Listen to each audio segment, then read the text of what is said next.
Hey guys, Pitmaster here. I'm here with the doc, and we're gonna go over some stuff. We don't have a guest because we don't need a guest. We did that already. Ah, We did that last week. been there, done that. Yeah. So No we're gonna guest. we're gonna talk about stuff. When MMA you have John stuff. Hackelman, you don't need a guest. You're the guest every week, man. Even when we have a guest, I'm the guest. The clown, whatever. Anyway, okay. So let's talk about some upcoming fights. Let's talk about that later. So my daughter just went off to school, and she's studying pre-nursing, and I wanted to ask you, because this is something I don't know about you, is how did you decide to go to nursing school? Like, what was it for you? When did you decide to do that? First of all, I'm fighting. I got kids. I'm doing odd, like regular jobs. How old are you at this point? 20, I'll say 23, 22, 23. I got two kids, barely making it, working like as a cook, fighting pro, as a boxer and a kickboxer, trying to support the kids. My wife at the time wasn't working. And one of the trainers at the gym was a respiratory therapist. So I thought that was interesting. I've always really been into lungs. Because I've always been training, and I've always just been trying to figure out ways to get more lung capacity. And, so I've always been into lungs. If there was one part of the body that I've been into, it's the lungs. So anyways, I thought it was interesting, respiratory therapy. So he would talk to me, and he actually talked me into going to school for respiratory therapy. What were you doing at the time for money?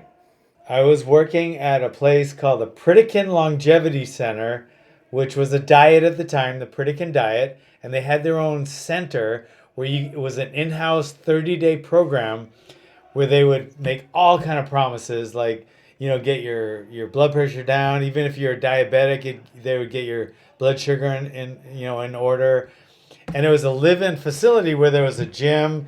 They would do like walks, and then there was a dining room where all the guests or the clients got to stay, and we would cook for them. And it was a Pritikin diet, which was something crazy, like 85% carbs and like 10% protein and 5% fat. It was a crazy diet, but it was around a while. So I was cooking there and loving that job because I started working at 6. I worked from like 6 to 2. So I would run there, and I lived about a mile and a half, 2 miles away. So I'd run to work, and then I would work so that was my morning run. And I was right on the beach in Santa Monica. That was my morning run. Then I would cook, and we got to eat all the meals we wanted to. So I would save money on meals. And then at 2 o'clock, I would go to the gym. And the gym was like 300 yards away. It was the Muhammad Ali boxing gym. So then I would go train, and then boom, then I'd go home. So it was like the perfect everything. But then this guy talked me into respiratory school. And respiratory school was a nightmare because I still had to work. Then I had to train still. And now I was going to school. And you were still fighting? I was still fighting. And I was going to respiratory school, which for some reason, I found pretty easy.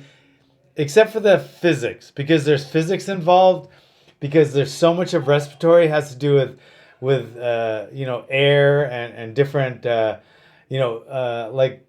like laws, like because you have like if you have more pressure but the same temperature and the same volume, then you have Boyle's law, Charles' law, Pasquale's law.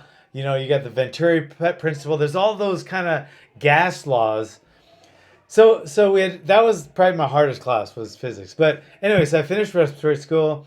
I became a respiratory therapist, and my life changed like boom. It went from like struggling, barely could make it, never driving my car because I couldn't even afford gas. So I was catching the bus and getting home to my kids, and it was a grind. It was not a grind. It was a nightmare. So once you finished school, did you go work in that field right away? Right away, and my life just... Where'd you go work? My first hospital I worked at was North Hollywood Medical Center. So you were running the ventilators and stuff? Yeah, and doing blood gases, intubating, just doing all that stuff, and this is my lifestyle because my hourly rate it like probably tripled, or maybe yeah, probably tripled. And my lifestyle just I got an apartment and I got a car, a used car, but a car, and I always had gas. And if the tire went, I could fix the tire, and my life just changed, and it got that much better. Um, I still trained, I still fought, but my baseline lifestyle was just so much better, and that made so many changes for me. But so I did that, and then I did that for a few years, and then one day, I was interested in a lot of the parts of it, like ICU, ER, and I would get involved in a lot of stuff. So I'd like hang out in the ER and figure out how to do other things like IVs. I figured out how to start an IV. I was taught how to suture. I liked that stuff. So I'd do like nursing stuff and even stuff above that. Like I said, I would intubate, I would suture. And I thought I could make about $5 or $10 more an hour if I became a registered nurse. And I was like, oh shit, I can't go back to school. I can't. There's no way I could afford it.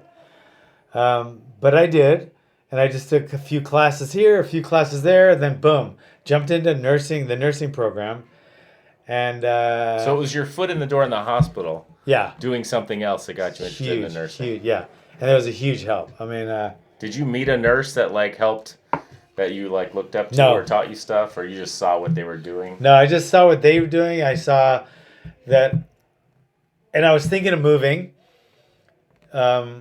and I realized where I was going to move to, which is here, didn't have as many respiratory jobs, but there was a shit ton of nursing jobs. I thought, we weren't going to move yet, but I was thinking, I think this would make my life this much more secure if I became an RN. So I went to school and became an RN, and it didn't really change my lifestyle that much, but it gave me a lot more security because I knew that as a respiratory therapist, I'll always make a good living wage where I could live and support my family really well. But as an RN, I could not only support myself really well, but I could just work anywhere. I mean, I could go to a new town and just say, I could probably be working within a week. Still could. Nursing is still nursing. under high demand. We work with so many of these travelers. Traveling that are nurses. Traveling. It's a new thing. Single. If you're single, a traveling nurse, you go to different. Yeah, they always had travelers, but they get to go to different places. They put you up in a house. They find your place, and you work at different hospitals. And you change every like 3 to 6 months, and they pay you a good wage. And it's like you can see the work. You can go like any country as a traveler.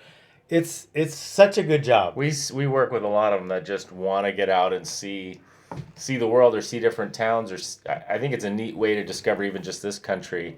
So these traveling nurses, it's a big thing because there's nursing shortages. Yeah. And so these travelers will come from areas where there isn't a shortage and they'll fill in. But so that's pretty popular. You never did that, did you? I never did because I always had kids. It's not a good thing to do if you have kids unless you want to bring your kids along and you can like have like family, go around. But I think if you're a single person or you're like married, you want to bring your spouse with you all the time.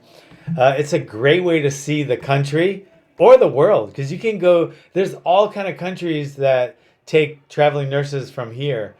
So being a registered nurse or a respiratory therapist, but in that medical field, those two professions, you'll just always be able to support yourself really well, and it's a good security blanket. I mean, because you could be younger and be a nurse and work in the ER and get exciting work and work in the prison, work in the jail, and then when you start getting a little older, like I am, you can work in a nursing home. You could do, you could work at med surg. You could work at hospice. There's so many different. You could be a psych nurse and you don't ever have to get your hands dirty. So there's so many different branches of nursing that it's mind-boggling. So it's like there's professions inside of the profession. I think nursing has the most of that. You can be a nurse practitioner that has more training and sees their own patients. Usually works in a physician's office, but sees their own patients, takes care of their own patients. You can be a registered nurse first assistant, which is someone that I'll use in the operating room to assist us during surgery. And some of them are so skilled and they've been doing it forever and they get to do a lot. So they get entrusted to be able to do a ton of stuff in the operating room. You could be a nurse on the floor. You could be a nurse in the ER. You could be a nurse. You could do almost anything in nursing. We have nurses at our surgery center. They don't have to take call. They just get to work, regular hours and go Yeah. home at a decent hour. Go home at 3 Yeah, o'clock. 9 to 5. They could work a 9 to 5, or you can be an ER nurse and work crazy shifts.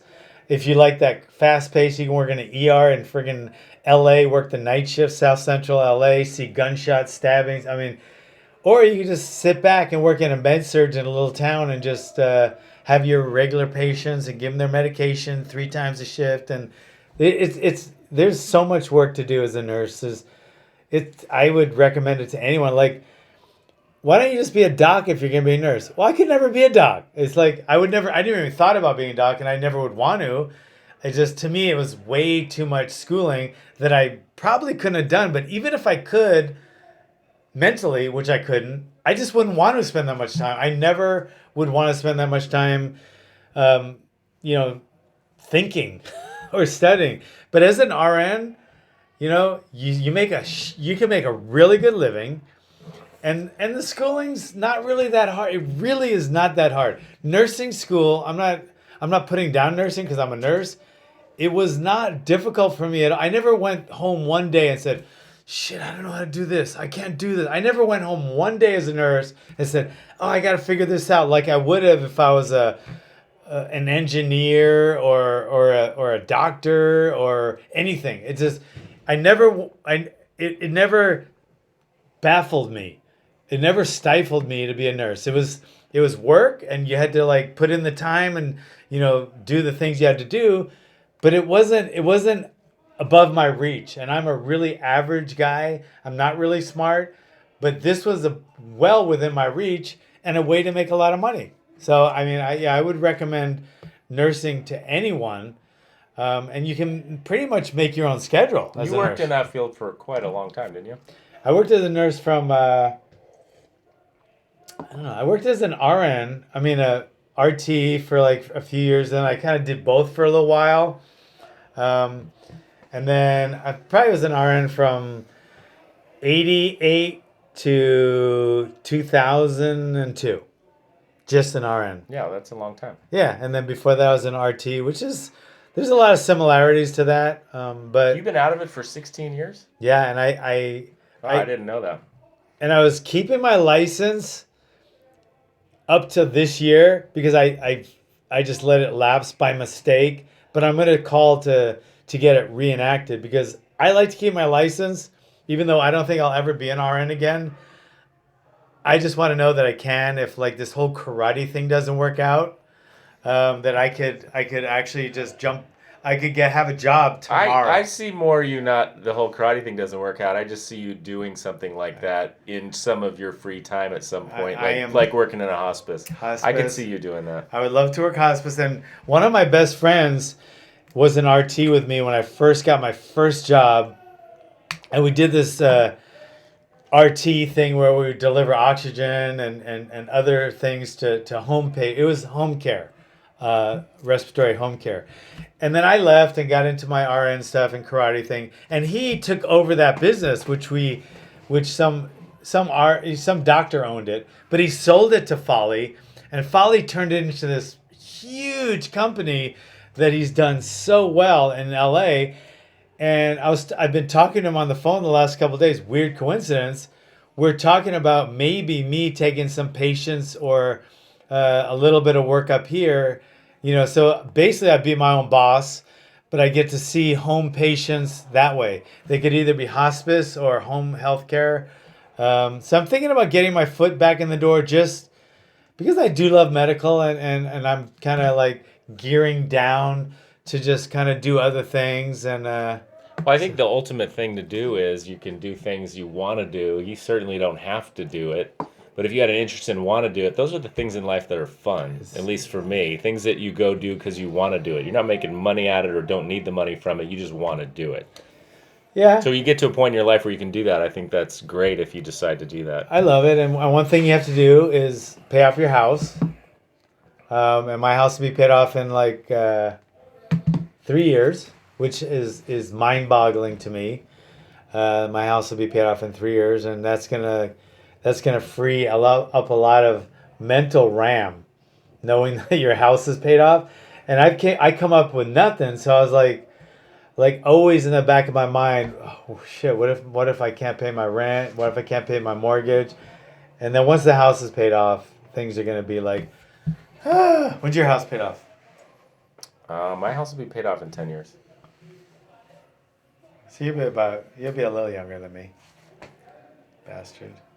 That's my goal. Pay off your house in 10 years. Yeah. When do you want to retire completely? Like when I retire completely, I'm saying 65. I'm almost 60. But when I retire completely, I'm still coming to the gym every day.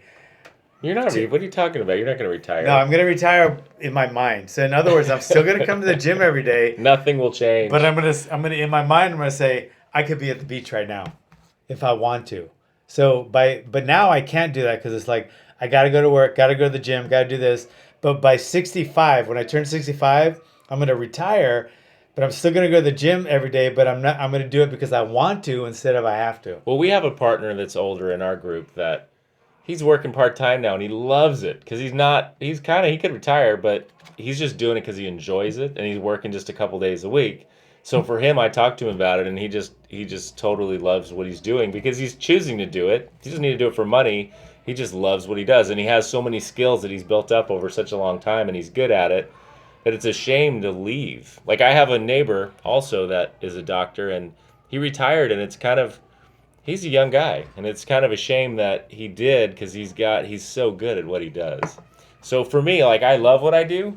I could do 10% less and still be happy. Some of my weeks get crazy busy, and you just Could you do 10% less and live on that? Yeah. So, but maybe I wouldn't pay off my house in 10 years. So, and I got another kid that just started college Saturday. So, I'm in the phase of my life where I'm working, but I like what I do. Yeah. It took a long time to go to school to do what I do, and I like what I do, luckily, because I do know people that have gone through a lot of schooling and don't like what they do. Yeah. Which is that's really sad. What is the percentage you think of people that just fucking do it? They live for the weekend. I just read something today that was... I think it's really high. Yeah. And I just read something today that's really... Oh, God, I forget where I put it. But probably the most important quote, it was a couple quotes, but one of them was, if you're living for the weekend, you are already dead. And that is so true. There's so many people that just try to get through their 9 to 5 every day and they hate it just to get to the weekend. You're dead if you have to live like that. I mean, I haven't had to live like that since I was in my early 20s because, to be honest, once I became a respiratory therapist, I loved what I did. I loved going to work. I loved working on patients. I loved it. And then when I became an ER nurse, and I loved doing it. It was like, I suture people I would suture them for free. And I had done that. I would start IVs for free. And I had done that. I mean, I loved what I was doing. But now I took over the gym, and it's like, I honestly I swear to God, I wake up every morning. You could ask my wife because she's a non-believer. I wake up every morning and I thank God that I am where I am. And it's like, I can't believe I get to go do what I'm doing every day. I get to hang out I'm getting paid for this right now, in my mind. This is part of my job. In your mind. No, because what do I get paid for by the hour? I'm not getting paid by the hour. So the things I do during the day, to me, that's my job. Like going to Starbucks, and that I'm working on stuff for the gym at Starbucks. That's part of my job. When I come here and I teach class, that's part of my job. When I come here and plan what I'm going to do for the next week's class, that's part of my job. This is just hanging out now. This is a good half hour, 45 minutes, or an hour every week where I just don't get interrupted and to hang out and chat with you. So, you wanted to talk about fights? Fuck the fights. The only one I care about is Gaethje Vic, and I don't like this fight at all because I just don't like the fight at all because I like Vic and I like Gaethje. I know Vic a little better, and I think he's gonna hurt Gaethje. I think he's longer and stronger. And I think he's more of an executioner than Gaethje's last two losses. don't know. Dustin Poirier is pretty brutal too. I don't know, but I think this one for some reason. Plus, there's so much bad blood between them. Gaethje's had some tough fights Oh. coming in the UFC. He's fought Michael Johnson, Eddie Alvarez, and Dustin Poirier. I think he's gonna get hurt. And he's got another tough fight. I think Saturday Vic is too big, too strong, too fast. He's gonna tall, hurt him. but what do you think about these guys that are so tall for their weight class? Vic is 6'3". He's fighting at 155. I don't think it makes a difference. But what do you... I think it's a different style matchup. It's a different style. Gaethje's but, not that big. No, but either was Mike Tyson. I just think if you look at the stats on heights, I don't know what it is. I've never done it, but just eyeballing it, I think most people, the really good fighters in most weight classes, are the average height guys for their weight. Not for their fight weight, for their weight class. Yeah. The guys in the middle. Yeah, they're in the middle. Like Tyson was short for his weight. He was the best, one of the best heavyweights ever. But then the really tall 6'6" ones, they weren't really that good. Ali was like 6'3", and he was really good, but he was 220. You could put a super tall guy in heavyweight because they can weigh a lot more. The weight class is such a big span. But when you're really tall for your weight class at 155, you get really lanky. Really lanky. Yeah, and I think there's pluses and minuses. And you get the reach, but it's not all about, I don't know, it's not all about the reach. I think it'll be an interesting matchup. Yeah. So I don't Vic's like it. Vic's going to hurt him, huh? I think Vic's going to hurt him, and I don't like that because I don't like to see people get hurt. I like Vic. I hope he wins. Pick a different sport to watch. Yeah, I know. Tell me about it. You should see me watching a fight. I am like this half the time. If anybody's getting hit more than twice in a row, I'm usually like this. My wife's like, how can you be in this business? You can't even watch it. I can't. I'm like this. Maybe we should watch tennis or something. Okay, this is I'm not proud to admit this, but I'll say it right now. I think almost all sports are just for bitches. I think they're wimpy. I think they're stupid. I think fighting is the only real sport. But still, when guys are fighting really hard, I usually do this because I don't like to see people hurt each other. So, I mean, that's all I got to say about that. But I almost brought you back a shirt from the Junior Olympics of water polo, and it said the toughest sport in the world on it. I think you would have worn it. I would have worn it. I think water polo is a lot tougher than I thought it was. It's nothing like fighting, but it's a lot tougher than I thought it was. And it's not as wimpy as most sports. It's not as wimpy as like, I don't know, tennis or soccer or some of those. What do you think about baseball? I don't think baseball is a sport because to me, if you can smoke and play just as well as someone that's not smoking, it has no cardio at all involved. I don't think it's a sport. I think it's a game. So I think it's a good game and a fun game. It's the all-American game, but I don't think it's a sport in any way, shape, or form. So I think football is. You got to run into each other, so it makes it physical, but you don't need any cardio to play. So that kind of negates some of it. But you do have to be really strong. You also have to be really strong for powerlifting, but you don't need any cardio. So, but there's no physical.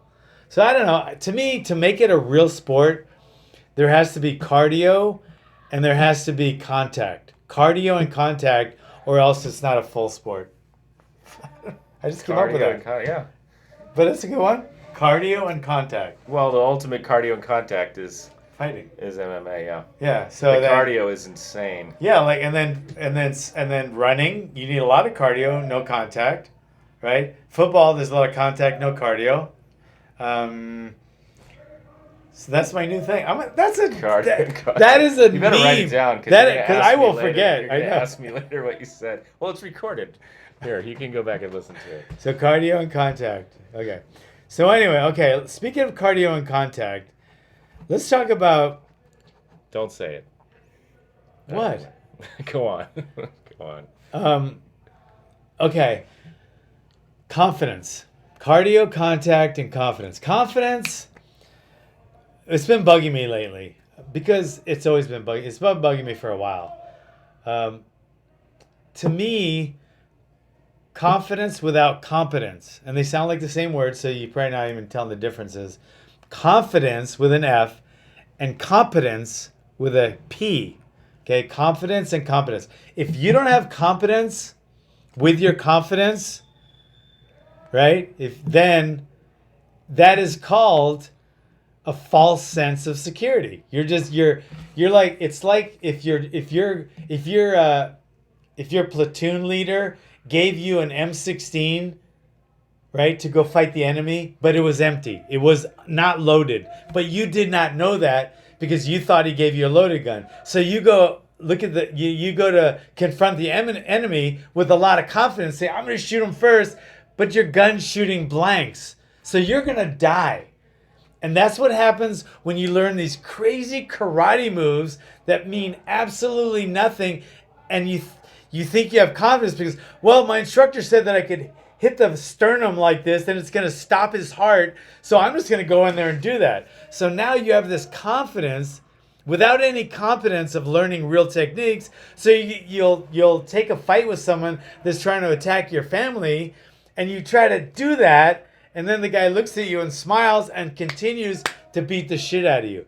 Confidence without competence is a false sense of security, and it will get you killed. What do you think about that? Nice. What about, but there's more to it than just being confident and being competent. There's some respect involved or something else. Otherwise, you could be confident and competent and, do the wrong thing as well. No, you have to have a moral compass. But when you're defending, I think you need a C word, though. I know, but I'm taking that. I'm taking that one for. Yes, for granted. Okay. I'm taking it for granted that you know when and when not to fight, because I don't think respect comes into play if you're being attacked. Yeah, because you can get some cocky guy that's a good fighter and beating people up that he shouldn't be. Right. But when I'm teaching people, I'm going to assume they're the good guy. So if they're in a fight, it's not because they just want to, they're attacking someone. They're being attacked. So I'm going to take that for granted every time until I'm proven wrong. And I've actually had some of my guys get in fights that I found out they weren't really defending themselves. And I've kicked people out of my gym for that. I've beaten people for that. And I've suspended my fighters for getting in a bar fight they got pushed first, but they took it a little too far. So I didn't want to kick them off the team, but I suspended them. Well, here's another C word then. Where do you draw the line between cocky and confident? That's a no-brainer. It's like, okay, cocky, you're a douchebag. You could be competent. Well, you could be a cocky, confident, competent guy, and then that turns you into the B word, a bully. Right, you should write the Dr. Seuss book. I could have so many of these. I could go all day long with those memes. I'm turning every one of these into a meme. If you're cocky and you're competent and you know how to fight, you're a bully, right? So what we want to do, what I'm trying to make in my gym and create is confident, right? People with moral compasses that are competent, because I want the good guy to be better at violence than the bad guy. But I want him to only be the good guy. The bad guy is the bully.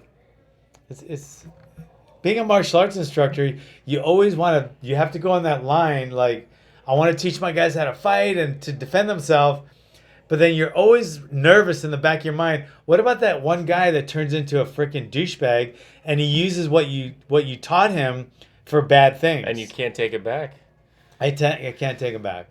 So I don't know what I would do. I'll kick him out of the gym, and I don't know if I could sneak in while he's sleeping and slit his throat or something, something like that. I mean, if he turns that bad, but I've never had a guy go that bad. I've had to kick out guys for getting in fights, but I've never had a guy turn into like just this complete douchebag that I know of. Well, I think it's the culture you're in and that you're ingrained in, and the culture that at least you're trained in. You're, that's just not the environment. No, and I don't think people come here to learn how to beat people up. I think people come here to learn how to defend themselves and to be a better martial artist and there's the to be a greatest person. Group of people, though. They're all amazing people. They are fantastic. So you don't have to live for your weekend. You can live for your Monday and Wednesday Hawaiian Kempo class. Is Well, that that's okay? better- Is that that's- acceptable? That's better life. Yeah. I think you should live. I live for every freaking day because my weekends are unbelievable. I love my weekends so much because I get to do Madonna. I get to do the wheelbarrow workout. I get to hang out with my family. I get to watch the fights. And then I love my weekdays because I get to train people. I get to hang out at the gym. I get to socialize with my students and their family. I just get to live how I want to live, and there's nothing better. There's Nothing not part better. of your day that you dread. Like, I don't want to do this. Okay. There's. Let me tell you, Since I you're being have honest. I have something called PT, okay, prostate therapy, and I have prostate therapy 5 times a week because I want a healthy prostate, and it's a proven medical fact that to have a prostate therapy, a healthy prostate, you need to have regular prostate therapy. So I put a number on regular because regular is subjective. So my number is 5.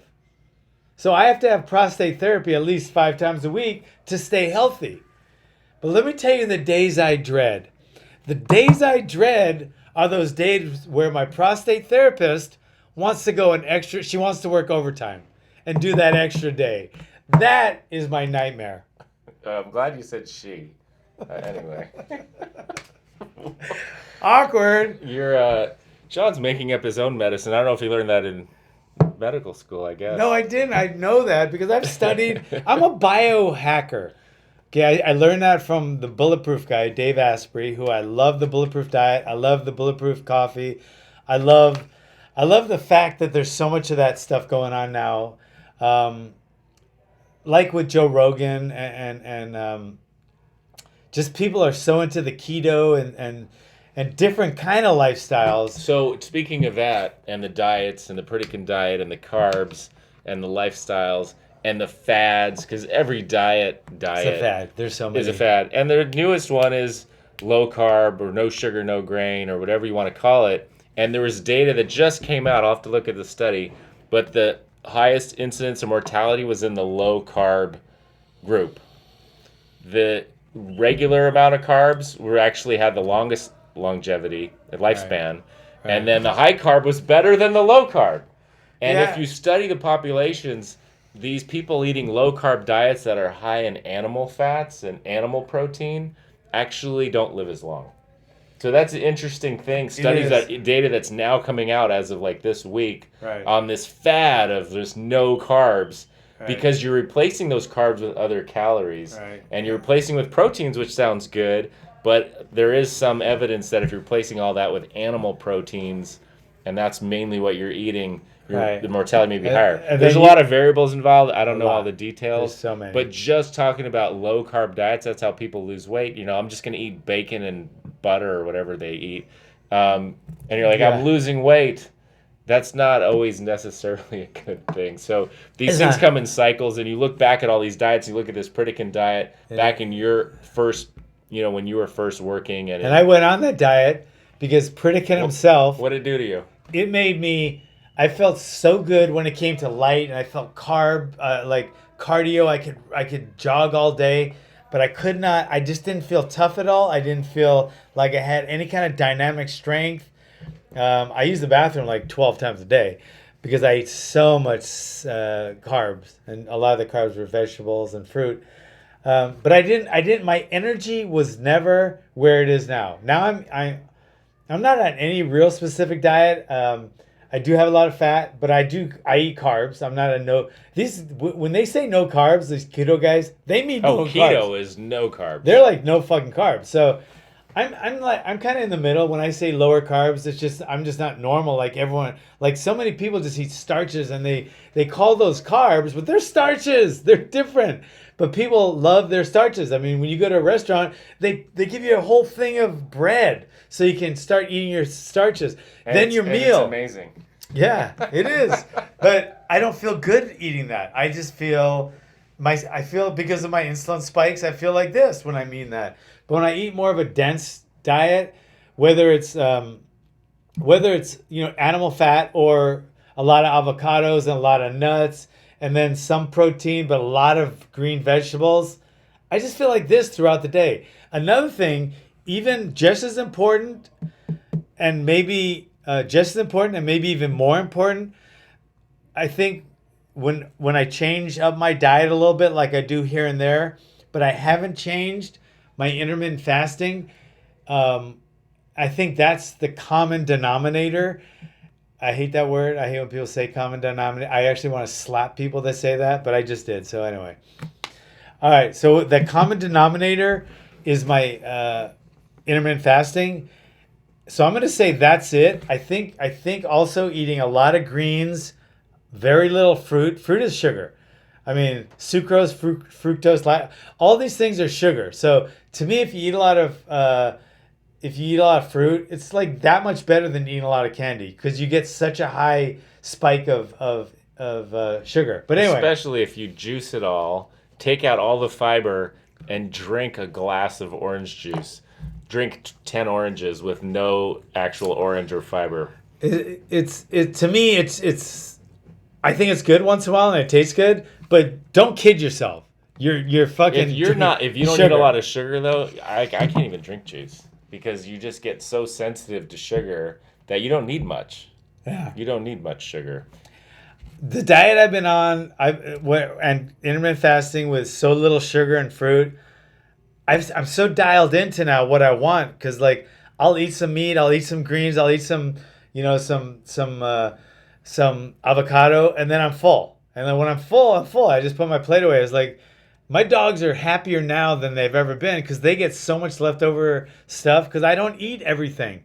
Because I intermittent fast, then I eat my first meal about 2 o'clock, my second meal about 5 or 6, then my third meal about 9, and the second meal is sometimes an avocado, sometimes some nuts. Sometimes I skip that middle meal, and if I'm not hungry, I don't eat at all. I used to like go place and think, oh, I gotta pack food. Because I got. What if I get hungry? Now I don't even worry about it because if I get hungry, I'll eat when I eat. Because I know I'm not gonna crash if I don't eat. I still have plenty of energy. I work out every morning at 10, and I haven't eaten since like 9 the night before, and I feel perfect. See, I think you can spend all your time focusing on the fuel though, and what am I putting in this engine, and all the different types of fuel, and I'm gonna tweak this fuel, and I'm not gonna eat for this amount of time, and I'm gonna not have that kind of fuel food. But that doesn't work. A big part of your diet is the exercise. How many days a week do you work out? 5. 5 days a week. So you have 2 rest days. That's perfect. And you are working out more than probably 99% of the country. And harder. So if you try to apply your diet to the masses of people that don't work out like you, it's not the same thing at all. Your body's tuned to be dealing with this fuel differently. I do. I think that's true, but I think if you stick to a reasonable diet of a lot of fat, could be nuts, a lot of denser food. I just throw in fat. I call it dense, but it's fat. And a lot of. I love bacon, but I know that's not the end all. But fat and protein, right? But mainly fat, and then tons of greens. To me, that's your carb. When you start calling starches carbs, then that's the downfall. To me, that decides if the diet's going to be good or not. You can eat all the carbohydrates as you want, right, in the form of low glycemic index foods like greens. And then you can eat a lot of good fats. And I like more protein than keto talks about. Keto is almost all fat I want a little more protein than that. But I mean, my meals are mainly a little fat heavier, then some protein, and then a lot of greens. I feel better than I've ever felt in my life with the intermittent fasting. I've never had the kind of energy I have now. Never. I mean, I'm 60 and I was fighting at 20 or 15. I've never had this kind of energy. So I don't know. That's all. We got to do our blood test. Okay, let's talk about when we're gonna do that. Right now. Right now, make a schedule. It's the 23rd of August. When's the last time you had blood work done? Since when I was I don't know. You get life insurance, you have to get blood work done. I think Anything? Nothing? I think the Marriage? last You get a blood test for marriage? no. I think the last time I had my blood test was probably when I went to work for the prison. That was Yeah, probably they probably made you get your blood tested and you get tested. Back when you were fighting, I'm sure you got your blood tested. Yeah, I got that all the time then. But yeah, I don't know. Maybe there's probably a hospital here and there in between where, no, probably in the 90s. So what do you want to get tested in your blood? I like to get my my triglycerides, cholesterol, and testosterone. Yeah, that's good. It's the only ones I care about. Yeah, but you should get a basic metabolic panel and checks your, labs. I always look at it this way. I do surgery on people and we want to make sure they're healthy before they have their surgery. And I order labs on people if they haven't had them done lately. And a lot of times they haven't had labs. And you do catch things that I'm telling people all the time about stuff in their blood work that they had no idea. Just because they're not looking. Just because you're not looking doesn't mean it's not going on and it's not there. You and I have different philosophies on this. If I don't see it there, I don't want to know. Ignorance is bliss. Kind of a medical treatment. That's the way ignorant people think, and I'm fine with that. I'd rather be ignorant. It's not ignorant people. It's ignorant of your, what's going on in your body. You want to know. You judge it based on how you feel. I don't want to know. You don't need a lab test to go, I know my hemoglobin's normal, and I know my kidneys are working. I'm peeing, my kidneys are working. Right, that's what I'm saying. Okay, how about this? You're breathing. I'm peeing. You must have some hemoglobin. No, the fact that I have hemoglobin, yeah. Okay, so I have hemoglobin. It's working fine. My alveoli are working fine. You I have know your own that. sensors. The labs Okay. are just a way of Right. testing things that you're testing on your own. But how's this? Okay, so that works fine. So I know my hemoglobin's fine. I know my alveoli's fine. I know my oxygen percentages are fine. And I know that you don't know if your prostate therapy is working. Yeah, well, I know that I don't. But I do know that Junior's working fine, so I know that my testosterone level must be at least adequate. Is that the word Heather uses? Oh. Adequate? What? Wow. Bitch. No, I mean, wow. And adequate. Well, if that's all you're shooting for, maybe we don't need to check your labs. No, I thought you were. I had my blood work done. Juniors. Really? I'm more nervous if she called him Junior than adequate. I'd rather be adequate. I call him Junior than the other way around. But anyway, so yours are good. Okay. So. Well, no, I haven't checked my certain things. You just don't check. But I've checked my cholesterol every once in a while. You get life insurance policy or something. They check those things. They look at those things, so you kind of know where you're at. And if you do go to a physician, you're probably going to get yearly labs where they check things like that for you. And then they check them and you go, yeah, I knew they were fine. That's fine. But I know two things. Number one, if my BP is high, which it is, I know it has been since I was a kid. I know that for a fact. I remember as a teenage fighter, I remember the doc always saying, hey, your blood pressure's kind of high. Let's recheck it. But, okay. But I'm never going to take something for blood pressure. I just wouldn't do it. I would try to correct it, naturally or working at something. And cholesterol, I could change my diet up a little bit, but just as many people say now that starches raise your cholesterol more than meats. Well, the debate forever was that dietary cholesterol affected your body's cholesterol. Right. Whereas there's other things. There's exercise, there's genetics, there's a lot of other things that are probably more important. Anyway, but I think, and also just knowing your cholesterol, and if that's associated with heart disease or something else, it's not always a causative link. Like it didn't cause it, and just taking a medicine to make that lower, does that decrease your risk? And there's always medical studies coming out and things changing, but I think getting labs done isn't going to hurt. So if you're interested in what your cholesterol is, your triglycerides, testosterone levels, should you be taking anything, that kind of thing. And we're going to do that, and we're going to put the results here, and then we're going to try to change it. If we have to change anything, we're going to try it naturally. Like change diet, maybe work out differently. I don't know how I'd work out differently. I really don't. Because I do cardio. I don't know what I would change. I do intermittent. Maybe I would change my diet. Maybe less red meat. I don't know. And then for the testosterone, I don't know. Maybe I'd lift heavy 1 or 2 days a week, or I don't know. What else do you get to raise your testosterone level? I don't know. But I'd figure out some. But we're gonna do that. So, you guys out there, check it out. We're gonna be checking our our lab work, and we're gonna see if we can biohack and make the changes that we might need to make. What do you think about that? That might be interesting. You just told us though you feel the best you've ever felt. You have more energy than ever you've ever had. Ever. You don't need to change anything. I know, but if there's depends on the numbers a little, because like I said, Junior works at least 5 times a week, and that's all I care about, my prostate therapy. So to me, that tells me at 60 years old, my testosterone must be working. Plus, I hit pretty damn hard still. I can lift a fair amount of weight. My cardio is pretty good.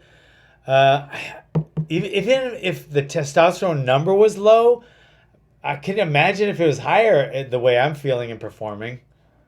So I don't know, but we're gonna find out. We'll find out. So to sum it up, cardio, contact, and prostate therapy. John's gonna figure out how to combine all those and get back to you. Cardio, if you have your life, that's gonna change. These are the things important to John. Cardio, contact, in that order, and well, they could all be in the same. Anyway, figure out how to combine all those, John. I will, and I'll get back to you. All right, guys, thanks for coming. Please share. Make this the most famous, watched, and listened to podcast in the world. This is episode, what is it? 42? 40 something. Or 43. So we started this in October of last year. So where are we at? We're in August. Wow. What are we going to do for our 1-year show is coming up? Who should we have on? You guys write in, tell us who you think we should have in. Whether it's Facebook, Twitter, or SoundCloud, or YouTube. Let us know who you want us to have or what you want us to do on our 1-year anniversary. That'll be good. It's coming up. All right. All right, John. Good to see you. Thanks. Oh, I found that.